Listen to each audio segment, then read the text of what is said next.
Welcome csc102 to Ex05-Mortgage, and this is an alternative to the car loan exercise, and they probably won't be done together, but you could do either or, so it's still called EX05. In Documents and Resources, you can download or click on the PDF file to see the instructions. I've already done that. Here's the instructions, and also if you don't feel like going in the exercise, I also put the file here, so you could click on the file, download it, and open up that file. And I already did that, so I'm going to go to Excel, and here's the file. A lot of it's done for you, so you don't have to do a whole lot other than do some calculations. And you might want to also save it, so I'm going to save it with my last name. And you can just replace last name F with your last name first initial. And once you're open in Excel, we'll go take a look at the instructions. These are the instructions, and they tell you exactly what to put in. What we're going to do is we're going to do a home mortgage. Now, this can be done the same way with a car loan or student loan, any kind of large loan that you'd be paying monthly payments on, and you'd be charged interest. So we're going to do a home loan as if we're going to purchase a house, and I just put in a price of $200,000. So we'll kind of use that as a starting point, and we're going to put $5,000 for a down payment. If you have that, not everybody has that much for a down payment. You might use 3%. Sometimes they have 0%. So let's go to Excel and start doing that. And also, just one thing to point out, these cells are already formatted. So they're formatted as currency when you need to put in currency, and they're also formatted when you put in your interest rate. So I'm just going to put the down payment. All that you have to put in is $5,000. Don't worry about commas and dollar signs or any of that. So I'll just put in $5,000. You don't have to put 0.00 either. If you just hit enter, that should format it correctly. Our interest rate, same thing. It's already formatted for a percentage, so you only have to put in the actual percentage of 4.0. You don't have to put in 0.04, although you will have to do that down here when you're figuring out percents of the sale price to get a down payment. So that's figured out, so that's all you have to do there. And you could hit enter whenever you enter something. And for years, we're going to do a 30-year mortgage. We'll put in 30, and then we'll also put in this cell payments. It's just taking 30 multiplying by 12, so you know your total amount of payments. So 30 times 12 would be 360. So what we could do in this cell is, and we're always going to use cell references, so we're going to use C7 times 12, not 30 times 12. So we could go in here and just put equals, and you don't even have to use the sum. You could just say equals, and we'll do C7, and we're going to use multiply using the asterisk times 12, and that should come out to 360. So we're using cell references here. So what we have in that cell, it's showing up as 360, but there's the formula. So when I look at your files, I always click on these and make sure I see you're putting the formulas in, not just writing down numbers. And the loan amount is basically going to be the sale price minus the down payment. So that's pretty easy. That's C4 minus C5. So I'm going to go in this cell on C9, and I'm just going to say equals. And I'm going to put C4 minus C5. And there it is, $195,000. And for our monthly payment, we have to do something a little bit different. So this will be the same on a Mac and Windows, or at least pretty much the same. We're going to use this little FX button that's right next to your formula bar. So you got to make sure you click on this first, and you make sure you're going to be on your monthly payment cell. So we're going to click on this cell, and we're going to hit the FX. And it'll look a little bit different on a Mac. It'll be over here, but it'll have the same values, and you'll still be able to find PMT. So here I have to scroll down a little bit and find PMT and hit OK. And you just have to put in some values here. And for the rate that we're going to put in here, we're going to put in not the percentage rate, we're actually going to put in the cell. So we're going to put in C6. But what we do have to do, if we go back here and look at this, it says make sure that you put in your monthly interest rate, not your yearly. The 4.0 is a yearly, but we're going to divide that by 12. So if we go back here, we just have to make sure to do that. It doesn't tell you to do that, but I'm telling you to do that. So just put a divided by / and then a 12 comes out to like 0.003. And then N per is the number of payments. That's actually going to be the cell C8 because we already figured that out. So we'll just put in C8. And for PV, that's the present value of the loan. Actually, it's going to be C9, so we'll put in C9 here. And we don't have to put any others in here. So that's all we should need. And it should come out to close to $1,000 on like 9 something. Let's see what it comes out to. And it comes out to $930.96.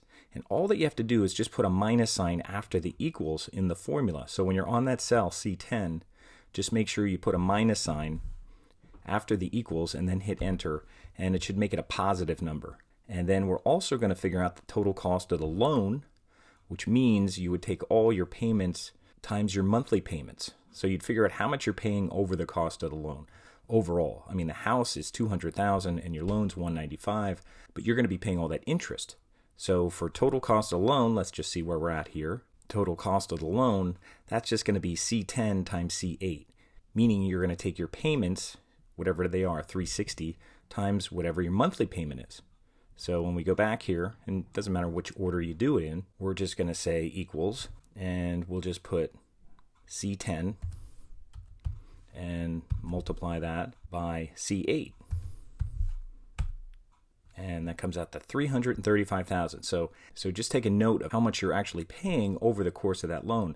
$200,000 house, you're paying $335,000. So you're paying a lot of that interest to the bank. That's why if you have cash, if you have all that cash on hand, you save yourself a lot of money. So just to figure out how much interest that is, we could go to this last cell here and just subtract whatever our loan is from the total cost. So that would just be C11 minus C9. So I could just say equals C11 minus C9. And you're paying $140,000 in interest over those 30 years. One other thing we're going to look at, maybe you don't have $5,000 to put down. How much is 3% down? They might say, oh, well, you could put 3% down. Well, how much is that?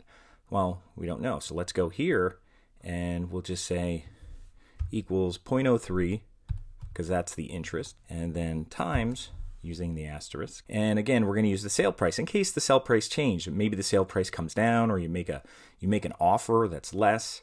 So that way this is flexible. So I'm going to put in C4. And remember, it's based on the sale price. And now you're putting $6,000, so 3%. The $5,000 we put down was actually less than 3%, even though it seems like a lot of money to save up, but 3% is $6,000. So if we do that here, and you could even copy this if you want. You could copy this and go here, and then I could go here, and I could paste it here, and I could change this to 0.05, and that's wrong, so let me see what I did wrong. Except it's C4. It did a relative reference, so it's actually using a different cell, so I got to make sure it's still going to C4. So it's actually good that happened, just so you know you can't do that. So it's probably better off doing it from scratch, which I'm going to do this time. I'll put equals, and I'll do 0.10, which is 10%, and then I'll do times C4. Make sure it's always going to C4. So all of these are always dividing that by, or multiplying that by C4. So 20,000 is 10% down. Now that payment may not include your taxes. So that's why we have this little section here. This last section that you have to do here is just my monthly mortgage with taxes. Sometimes they'll just figure your taxes into your monthly payment so that they always get taxes paid. So you're not required to do that separately. And they just kind of build that in. So that's what we're going to do here. We're just going to build in our taxes and just see what that costs with taxes. And I'm just using a value of 4,000. I'm not sure what that is around Warren County, but I'm sure taxes are high in Warren County. So per month, that would basically take C20. Remember, we always want to use cell references. So I'm going to put equals C20, and then I'm going to multiply that or divide it by 12. So we see what it is monthly. And our taxes per month are $333 is our taxes per month. So that has to get added on to our monthly payment. So all that we do here is take our monthly payment, which is, and I'll just do equal C10. And you could do plus or a comma, whatever you prefer. I'll just put a plus sign in here. And I'll put equal C10 plus C21, because I always want to use the cell reference. And then your mortgage payment with taxes would be $1,264.29 per month. And obviously that doesn't include utilities and all that other kind of stuff. But if you need to figure out a budget or see if you can actually swing buying a house, that's what you're going to pay. So you could set something up like this for a car loan, for student loans, for anything, as long as you just set formulas and as long as you use cell references so that you can change this. So if you're going to you found a house for $100,000, now you could figure out what your payments are, or if the interest rate came down, or if you wanted to change the years that you're paying on it. All these are based on cell references, so they're all very editable. I'll put it back at 200 just in case you're looking at that screen at the end and double checking your numbers, but those would be your numbers for doing that. So that's all you have to do. You have to save it. This is a quick exercise.